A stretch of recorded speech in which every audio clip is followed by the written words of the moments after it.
Hoy vamos a hablar acerca de los ruidos de Korokov. ¿Qué? ¿No habéis escuchado acerca de estos ruidos? Bueno, son los ruidos que nosotros escuchamos durante la medición de la presión arterial.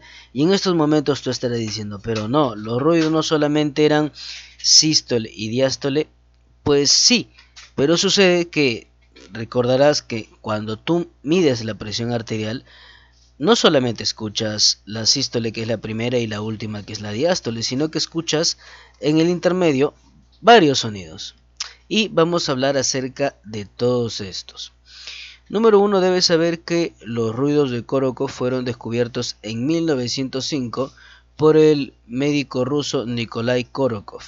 Y estos ruidos corresponden a todos los ruidos que hace la arteria, si se puede decir, o el corazón, si se puede decir también así, porque ambos son válidos, durante la medición de la presión arterial.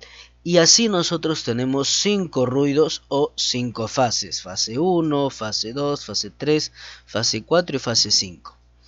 O ruido 1, ruido 2, 3, 4 y 5. También se puede llamar de esa forma.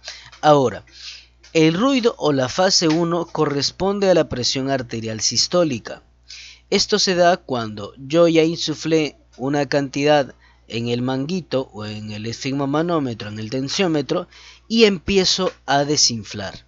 Cuando yo empiezo a desinflar, en algún punto se libera la presión de la arteria. Recuerden que yo, al inflar el tensiómetro, lo que estoy haciendo es hacer que la arteria colapse, que la arteria ya no pase sangre por esa arteria, porque está tan apretada que pues esa arteria no deja paso de sangre. Y cuando yo abro nuevamente el tensiómetro, lo que está pasando es que empieza a desinflarse, empieza a quitar presión y nuevamente empieza a pasar sangre por la arteria.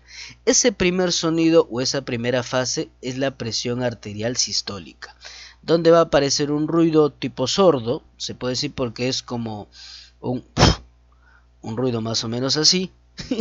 He intentado ser lo más descriptivo posible. Y ese corresponde a la presión arterial sistólica.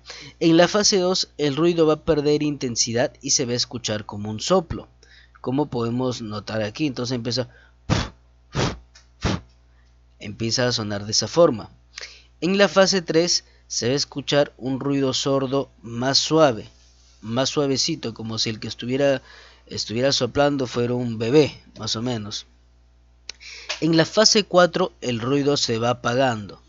Y en algunas situaciones, solo en algunas situaciones, en la fase 4 se toma como la presión arterial diastólica, o sea, como la presión diastólica. ¿Por qué?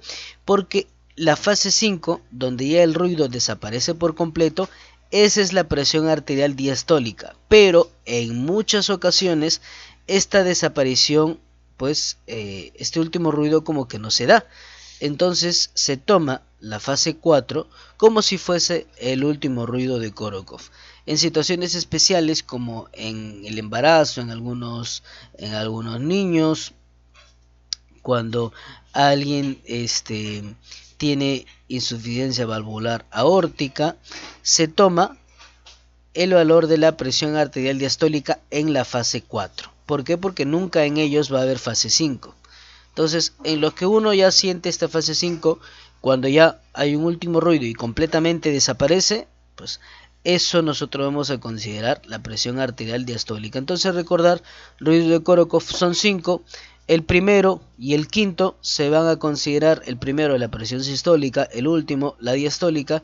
En algunos casos especiales, el cuarto ruido como la diastólica, y hay 3 ruidos intermedios: el ruido 2, el ruido 3 y el ruido 4.